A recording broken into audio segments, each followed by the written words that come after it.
استاذہ بعض اوقات ایسا ہوتا ہے کہ آپ کسی کے بارے میں ایک دفعہ کوئی رائے قائم کر لیتے ہیں، اس کے بعد ہر سچویشن میں جب آپ جاتے ہیں تو آپ کی وہ رائے حاوی آ جاتی ہے. یعنی آپ بعض اوقات کسی سے اچھا گمان رکھنا بھی چاہتے ہیں لیکن وہ پچھلی والی رائے حاوی آ جاتی ہے، آپ کسی کے بارے میں اچھا سوچ نہیں پاتے. تو کیا یہ سوچ بھی انسان کو کینے تک لے جاتی ہے؟ ارم، آپ نے بڑی اچھی بات کی طرف توجہ دلائی ہے. یہ انسانی کمزوریوں میں سے ہے. انسان کسی کے بارے میں جو پہلا تاثر لے لیتا ہے اسے پیچھا نہیں چھوڑا پاتا. بہت مشکل ہے، بہت زیادہ انسان کے لیے حق پرست ہونا ضروری ہے، خیر کو پہچاننا ضروری ہے، ورنہ اس رائے کو واپس لینا انسان کے لیے بڑا مشکل ہے. اور یہ بات واقعتاً کتنی اہمیت کی حامل ہے کہ انسان ہمیشہ کسی کو اسی عینک سے دیکھتا رہے کہ ایک بار جو تاثر قائم ہو گیا پھر اسی کے نتیجے میں انسان اپنے اگلے تعلقات کی بنیاد رکھے. اب بات یہ ہے کہ اس سے پیچھا کیسے چھڑایا جائے.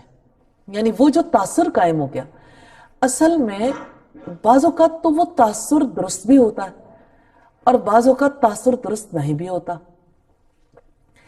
اگر کسی شخص کے ذہن میں کسی کا تاثر قائم ہو گیا، اب یہ ہے کہ بات یہ بعض اوقات وہ برا تاثر ہوتا ہے اور بعض اوقات وہ اچھا تاثر ہوتا ہے. اب برے تاثر کی وجہ سے انسان اگر اس کے اوپر غور و فکر کرنے لگ جائے تو یہ غور و فکر کرنا اس کو خراب کرنا شروع کر دیتا ہے. اب جو امپریشن ہے، تاثر ہے، اس سے وہ آسانی سے نجات نہیں پا سکتا، لیکن ایک کام وہ کر سکتا ہے کہ اس پر غور و فکر نہ کرے، کیونکہ جب وہ غور و فکر کرے گا پھر اس تاثر سے نجات نہیں پا سکتا. اگر وہ اس پہ غور و فکر نہیں کرتا تو سم ادر ٹائم اس کی جانب سے کوئی اچھا رویہ سامنے آتا ہے تو تاثر بدل جاتا ہے. لیکن جب انسان اس پہ سوچتا رہتا ہے تو سوچ کی وجہ سے، اس خیال کی وجہ سے پھر اس سے نجات نہیں پا سکتا. لیکن استاذہ بعض اوقات ایسا ہوتا ہے کہ اگر کوئی برا امپریشن فرسٹ ٹائم میں آ گیا، اس کے بعد ہر دفعہ کا اس انسان کا رویہ بھی ہمیں اس کی تصدیق کرتا رہے کہ یہ امپریشن جو پہلی دفعہ میں دماغ میں قائم ہوا تھا وہ صحیح ہے. تو پھر اس مطلب وہ منفی سوچ کی طرف تو لے کے جاتا ہے پھر یہ امپریشن، تو پھر اس سے کیسے جان چھوڑیں؟ جی، لے جا سکتا ہے، لیکن انسان کو اس کے اوپر پھر بھی غور و فکر نہیں کرنا چاہیے، سوچنا نہیں چاہیے، بلاک لگا دے.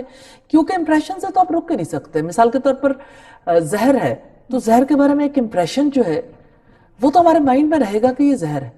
کیسے ممکن ہے کہ ہم اس زہر کے تاثر سے ہی بچ جائیں؟ ظاہر ہے کہ جو چیز بری ہے اس کا برا تاثر ہمارے اندر رہے گا، لیکن بات یہ ہے کہ ہم تب خراب ہونا شروع ہوتے ہیں جب ہم اس کے اوپر غور و فکر کر کے اپنے لیے خود اپنے دل کے اندر آگ لگانا شروع کر دیتے ہیں. تو ہمیں اس سے اپنے آپ کو بچانا چاہیے، اس آگ کو اپنے اندر نہیں لگنے دینا چاہیے.